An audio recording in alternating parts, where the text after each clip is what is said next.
फोरोंथाय रok no बेसरकारि rok khlaimani outsourcing rok muthakjaknani srengmano muthangdi tei thinangno bo muthangdi akobo bungbai 4 salo melarmani rungsikla bo bondogo koktum thumani kuthum laimung khlaimani SFI DYFI DYF TSU ni naikol nai rok koktum thumani kuthum laimungo siklani ojama Polish Bomik Saka hastini rungsrungnai tei srungnai juk songrokni thinang rokno naraknani bagino lama rogo nokhornai rungsiklani bodol rok aboni logiono saman nukjaka yaksini kaini rungsikla bodolni gosimurokno harjakmani phainai December ni February salmari rogobo Rabindra Bhabono hastini waini February ni slaibo gobang khlaimani theirimani salrokbo khlaijakmani aborokno teibo ajorawo theirinai rokni bisingtwi rokbo naikol thaima bai kaisa samuni snam borojaknai tei borno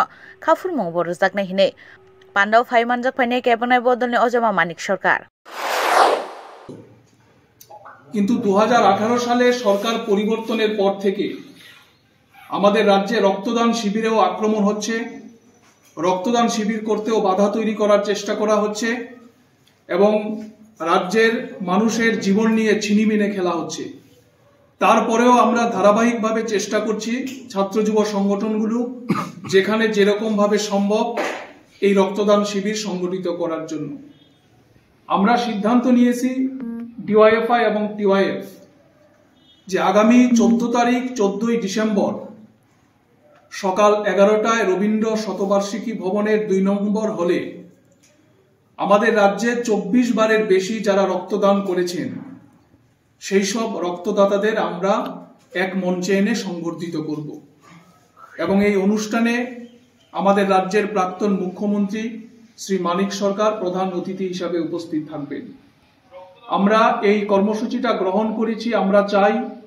আমাদের আগামী ভবিষ্যৎ নতুন প্রজন্ম তারা যেন রক্তদানে উদ্বুদ্ধ হন উৎসাহিত হন এবং তাদেরকে রক্তদানে এগিয়ে আসার আহ্বান জানিয়ে আমরা 24 বারের বেশি যারা রক্তদাতা তাদেরকে সংবর্ধিত করবার সিদ্ধান্ত নিয়েছি আপনাদের মাধ্যমে সবার কাছে আহ্বান রাখব এই কর্মসূচিতে তরুণ ছাত্রছাত্রীরা তরুণ যুবরা অনুষ্ঠানে উপস্থিত থাকবেন এবং রক্তের সংকট থেকে রাজ্যের মানুষের জীবন রক্ষা করতে আগামী দিনে তারাও বলিষ্ঠ ভূমিকা গ্রহণ করবে কতজন আছে এরকম আপনাদের হিসেবে এখনো পর্যন্ত প্রায় 200-র কাছাকাছি আমাদের কাছে যে তালিকা এই তালিকা আমরা পেয়েছি তাদের সবাইকে আমরা সংবর্ধিত করব এটা কি আপনাদের সংগঠন না আপনাদের সংগঠন ছাড়া অন্য সংগঠনও আছে সবাই যাদের নাম আমরা সংগ্রহ করতে পেরেছি আমাদের সংগঠনের বাইরেও যারা আছেন তারাও এই অনুষ্ঠানে তাদেরকে আমরা সংবর্ধিত করব Boni naikol thai rogobo Bidyajyoti Mission ni haste rokni bisingtwi kaisara rungnok ni srungnai tei srungnai juk songrokni thaniwo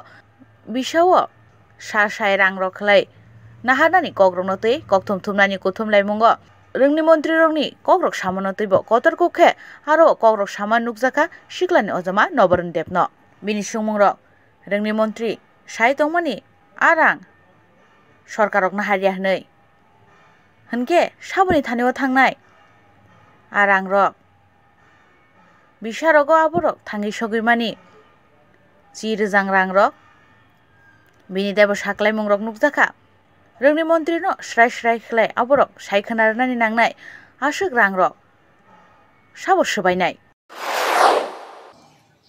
গতকাল সাংবাদিক সম্মেলনের কথা বলার পর এক সাংবাদিক বন্ধুর প্রশ্নের উত্তরে পরিকল্পিতভাবে শিক্ষামন্ত্রী একটা উত্তর লুকানোর চেষ্টা করেছিলেন যা হচ্ছে সবচেয়ে বড় ভয়ঙ্কর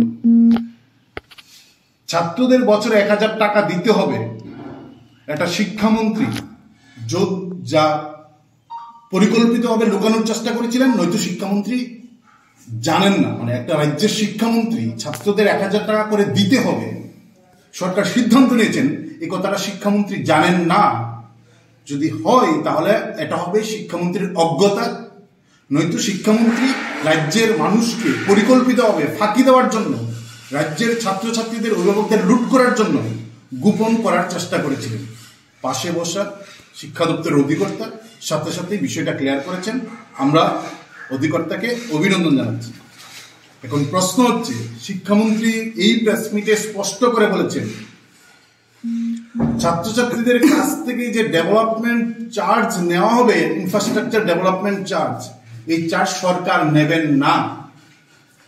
শিক্ষামন্ত্রীকে স্পষ্টীকরণ করতে হবে। শিক্ষামন্ত্রী বলেছেন প্রায় 1 লক্ষ ছাত্রছাত্রী আছে 100টা স্কুলে, তার মানে হচ্ছে প্রায় 10 কোটি টাকা বছরে কালেকশন হবে এবং এই কালেকশনের টাকা সরকার নেবেন না। তাহলে এই 10 কোটি টাকার মতন বিশাল টাকা কে খরচ করবেন? সবচেয়ে ভয়ঙ্কর দিক, আমাদের রাজ্যের ছাত্রছাত্রী অভিভাবকদের ভাবতে হবে যে আমাদের এই ছেলেমেয়েরা যে টাকা দেবে, এই টাকা কার হাতে তুলে দিচ্ছেন, কার ফায়দা করার জন্য? সেই লুটেরা কারা? শিক্ষামন্ত্রী কেন তা গোপন করছেন? কেন শিক্ষামন্ত্রী গতকালকে বলেননি যে এই টাকা আসবে, এই টাকা তারা খরচ করবেন? গভর্নমেন্ট স্কুলের টাকা, ছাত্রছাত্রীরা গভর্নমেন্ট স্কুলে পড়বেন, তারা ইনফ্রাস্ট্রাকচার ডেভেলপমেন্টের জন্য গভর্নমেন্টকে দেবেন, গভর্নমেন্ট এই টাকা খরচ করবেন না। তার মানে হচ্ছেন সেখানে বড় ধরনের ষড়যন্ত্র, বড় ধরনের লুটেরা বসে আছেন।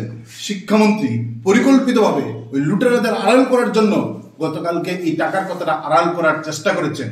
আমরা শিক্ষামন্ত্রীকে বলবো, আপনাকে প্রথমত সবটা বিষয় জেনে তারপর সাংবাদিক সম্মেলনে বসার অনুরোধ আমরা করব, নয়তো রাজ্যের মানুষ বিভ্রান্ত হবেন আপনার বক্তব্যের মধ্য দিয়ে।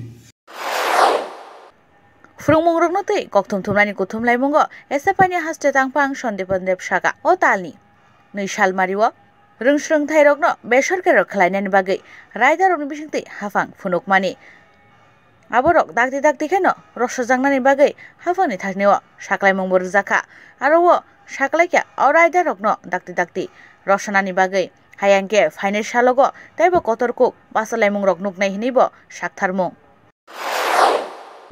আমাদের রাজ্যের সরকারি স্কুলগুলিকে বেসরকারি হাতে তুলে দেওয়ার জন্য এত তোড়জোড় কেন চলছে? যদি দপ্তরের মন্ত্রীর কথা মতো সরকারি স্কুল বেসরকারি করে দিলে পরে তার গুণগত শিক্ষা, তথাকথিত সে গুণগত শিক্ষার সুযোগ বাড়ে, তাহলে সরকার সেটা করতে পারবে না কেন? সরকারের কোথায় প্রতিবন্ধকতা রয়েছে, কোথায় বাধা রয়েছে, এ বিষয়ে স্পষ্ট করা দরকার।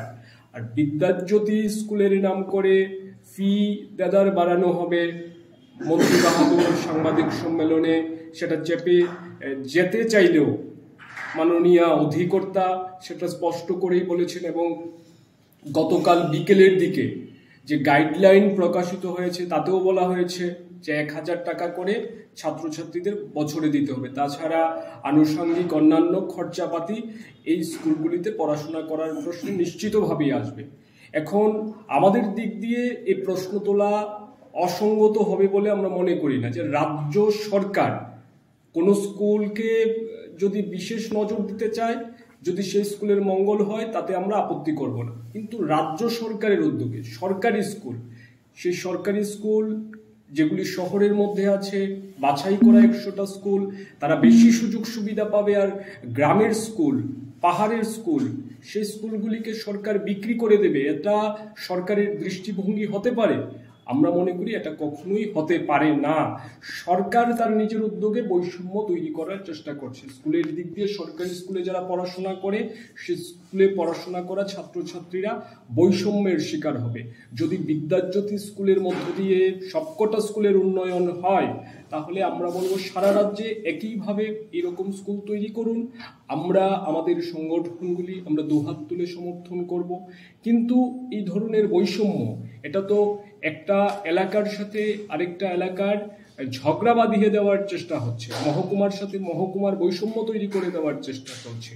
এটা কোনোভাবেই মানে ছাত্র বান্ধব, শিক্ষা বান্ধব সিদ্ধান্ত হবে না। হয়তোবা বৈষম্যকে আরো বেশি প্রশ্রয় দেওয়ার জন্য সরকার এরকম করতে চাইছে। আমি আপনাদের সামনে শুধুমাত্র একটা কথা বলে আমার যা বলার সেটা শেষ করব। ব্যুরো রিপোর্ট, চ্যানেল দিনরাত।